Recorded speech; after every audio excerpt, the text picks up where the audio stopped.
Retour sur le salon e-marketing, nous sommes avec Vartan Caprielan, qui est le directeur de MKLinks. Alors MKLinks est positionné sur divers segments, l'emailing, les animations 3D, et puis aussi la création de sites web. Mais l'une de vos spécificités, c'est bien la 3D. Alors comment mettons la 3D au service du marketing ?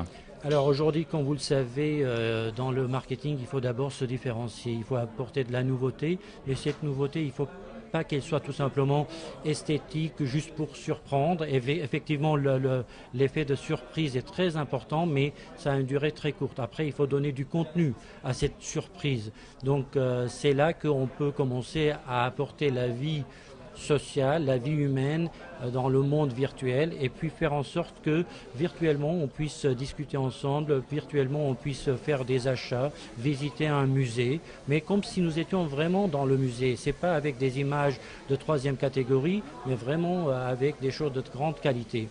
La publicité en 3D, c'est aussi un de nos points forts. La publicité télévisuelle, les films de cinéma, tout ce qui touche aux effets spéciaux, mais également le 3D mapping, c'est-à-dire tout ce qui est son et lumière sur des grands bâtiments. Donc c'est très diversifié. Le monde de la 3D est notre monde. Donc ça dépasse le cadre de l'écran de l'ordinateur, la 3D. Vous êtes aussi présent pour des animations événementielles gigantesques.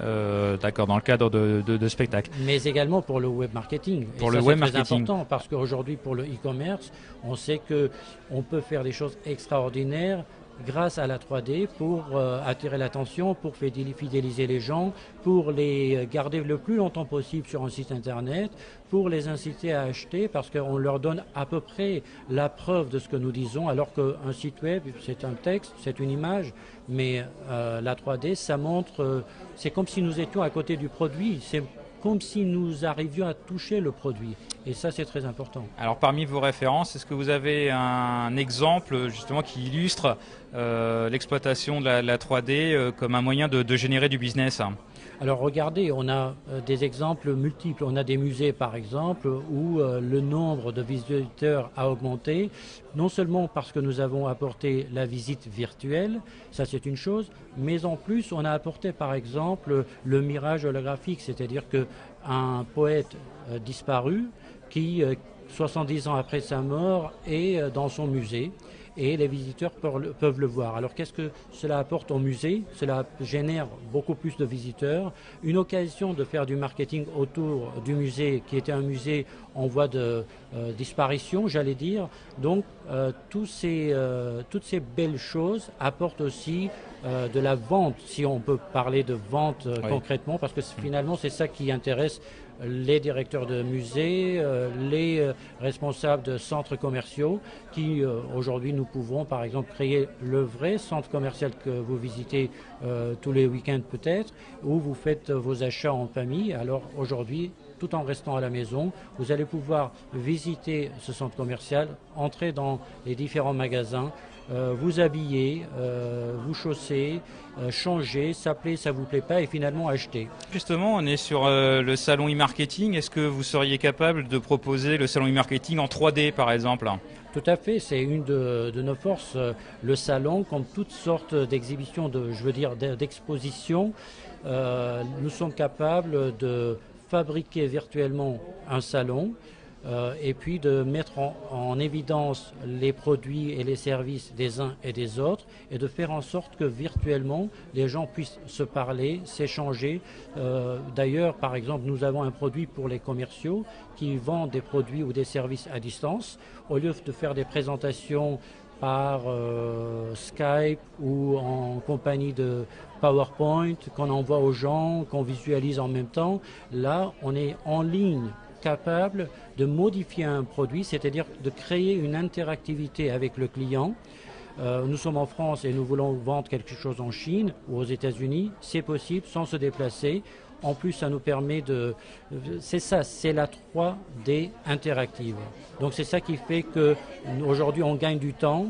On peut multiplier les rencontres entre guillemets avec notre client et au final aller plus vite vers des changements et une compréhension mutuelle entre le client et le commercial, même en France. Même en France, entre Paris et Marseille, il faut pouvoir aujourd'hui raccourcir le chemin. Alors Vartan, quelles sont les limites du marketing en 3D? Il faut quand même que les postes soient équipés de logiciels spécifiques pour découvrir la 3D.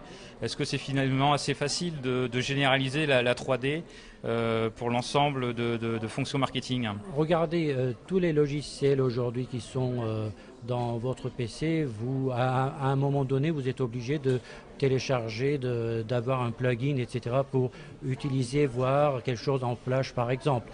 C'est le même principe pour la plupart des services, des produits que nous proposons, mais pas à 100% pour tous les services. C'est-à-dire qu'on a des choses qui sont visibles sans être obligé de uploader ou de télécharger un logiciel spécifique. Donc nous avons cette possibilité-là, mais le monde de la 3D, c'est quelque chose qui s'étudie et qui se discute au cas par cas.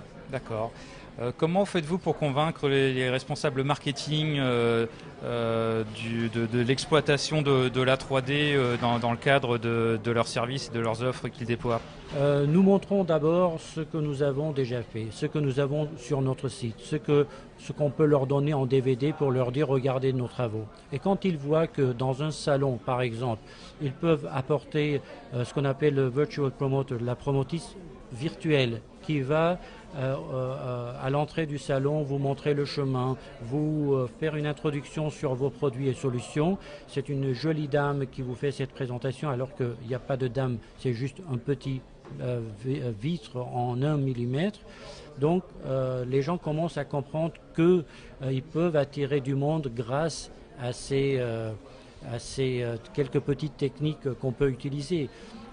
La même chose quand on parle de salon par exemple, quand on leur dit que avant le salon, on peut envoyer à vos prospects, à vos futurs visiteurs, le stand tel que vous l'avez conçu alors qu'il n'existe même pas. Donc ils peuvent se familiariser avec votre stand. Ou alors une société de peinture, par exemple, c'est le cas maintenant, un projet qui est à l'étude et qui est à l'exécution, pardon.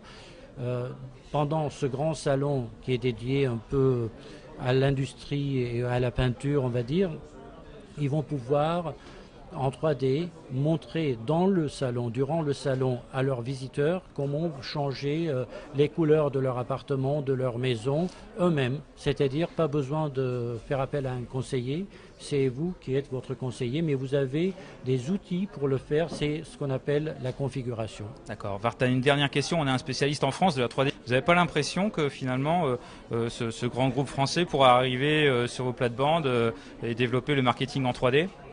Tant mieux, parce que nous, ce qu'on cherche aujourd'hui, c'est que le concept de la 3D dans le marketing et dans le web marketing se développe de plus en plus. Je pense un grand pays comme la France a l'avantage de pouvoir faire bénéficier pas mal d'entreprises de ce qui est le monde de demain. Et nous sommes en train, avec d'autres évidemment, d'ouvrir le monde de demain. Nous ne l'avons pas commencé nous-mêmes. Nous sommes en train de suivre une tendance, mais nous sommes en train d'investir dans la recherche et le développement pour développer ce monde avec les autres. Donc nous voulons que dans les esprits des gens, nous soyons tous ensemble à propager l'idée que la 3D c'est quelque chose de beau, déjà esthétiquement, c'est surprenant, c'est agréable à regarder, c'est amusant, mais le plus important, c'est vendeur, ça fait gagner du temps, il n'y a que des bénéfices. Et alors, il faut ajouter aussi une chose, les gens sont effrayés parfois quand ils entendent de 3D parce qu'ils pensent que c'est des choses hors prix, et c'est pas vrai. Il faut venir nous voir et au cas par cas, on peut montrer que la 3D est presque à la portée de tout le monde. Par exemple, pour un site marchand, un catalogue 3D, ça coûte combien ? Jamais je donnerai un prix comme ça parce que ce serait une grosse erreur de le faire. D'accord, d'un point de vue commercial en tout cas. Non, d'un point de vue de justesse, c'est-à-dire qu'il faut respecter les besoins des gens, il faut bien comprendre, ça c'est un facteur très important parce que le métier de la 3D est très compliqué. Si nous ne rentrons pas dans le monde du client, dans ses besoins, dans ses envies, et si nous ne le conseillons pas sur ce qui est bon, selon nous, il prend ou il ne prend pas, à ce moment-là, on aura triché. C'est la raison pour laquelle il serait plus juste de dire étudions le cas ensemble et on vous donnera le prix le plus juste. Très bien. Vartan, merci beaucoup pour cette interview. Merci à vous. Merci.